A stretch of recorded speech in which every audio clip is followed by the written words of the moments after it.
everybody, my name is Lori and welcome to the Icing Artist. So this week I'm going to show you guys how to make a Game of Thrones throne. I wanted to do a Game of Thrones cake for my brother because his birthday is coming up, and I started looking at a bunch of different ideas online, and when I was looking at the throne I knew that it was going to be kind of complicated to do, but I could not resist. It just looks so cool and there's nothing like it. So I actually made little fondant edible swords, bent them around a chair, and made the actual chair from Game of Thrones. So I can't wait to show you guys what I came up with. Okay, so you're going to need probably about 1 pound of fondant to make the whole chair. You're going to take one piece of gray fondant and you're going to make it almost into this little block shape. Then using my rolling pin, I'm just going to make a curve for the seat and then square off all of my edges using my paring knife. And that's what it's going to look like when it's all done. Now I'm going to roll out some more fondant and I'm going to cut out the arms of the chair. So I'm just going to make sure it's the same width, mark the height that I'd like, and just make 2 of them. And then keeping them stacked on top of each other, I'm just going to cut out the shape. I want to curve one end of it and then taper down the other. And that's what it's going to look like when it's dry, but we're going to leave them flat to dry overnight before we do anything else with them. And now I'm going to get ready and make the back of my chair. So tapering up towards the top, I'm just going to mark my height and then cut off the corners, just rounding it off a little. And this is all just for the structure of the cake, and then we're going to cover it in all those really cool little swords. Now to make the handles of your sword, you're going to roll out this little thin log, and I'm going to cut that into a bunch of pieces. With half of those pieces, I'm going to flatten them down with my finger like this to create a little oval shape. I'm going to put a little dab of water to act as my glue, and then I'm going to glue the 2 pieces together, almost making a T shape.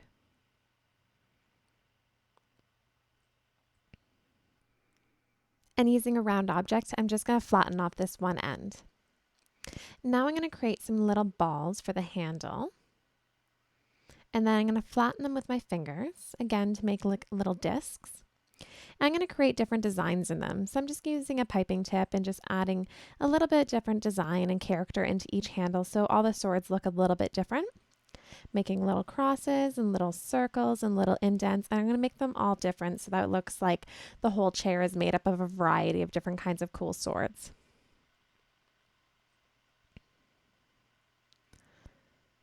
And here's some of the different designs that you guys can do yourselves. And then again, just using a little water, and I'm going to glue that together. And that's going to be the handle for your sword. And you're going to need about 20 of them. Now using some thin fondant, I'm just going to cut out these little strips and then cut the one end, and that's going to be for our sword. Now using another tool, which you can really do anything with this, I'm just trying to rough them up a little bit so they're not so clean cut like fondant, so they're more like aged, rusty, kind of old swords. And using some water, I'm just going to start piecing them onto my chair. Now the back of the throne actually has these big kind of spikes of swords coming at the top of it. So I'm going to recreate that, just spiking it all the way along the whole top of the chair. And then if any of it overlaps where the bottom of the chair is going to meet up, you can just trim it off. And make sure you also do the whole back. And just overlap it a lot so you can't see any pieces in between. I've just put some icing sugar on it so it doesn't stick to my cake board. And then I'm going to do the same thing to my seat. And you're just putting little strips all over your chair. It's kind of like wrapping a mummy, just little strips covering everywhere. Now the sides of my chair have already dried overnight, so they're ready to put on.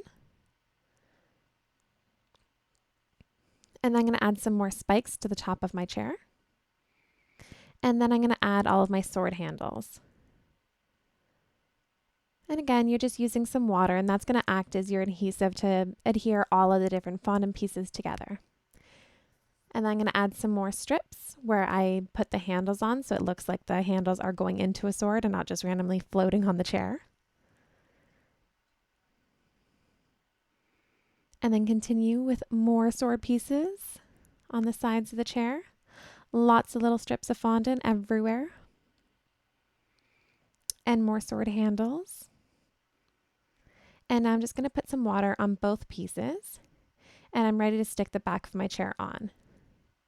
And when you're sticking it on, you just want to slide it up and down. Be very gentle with this because it is delicate, but that's going to help stick it right into place.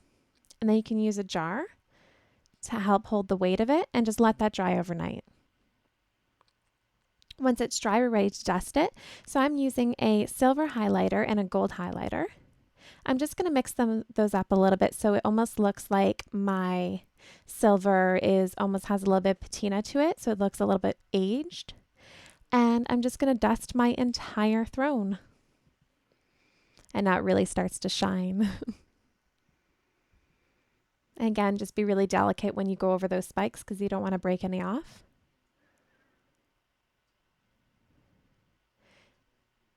And just cover the entire throne.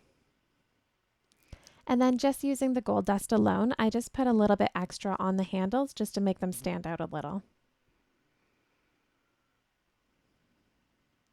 And that's what the Game of Thrones throne looks like when it is all done. Looks pretty cool.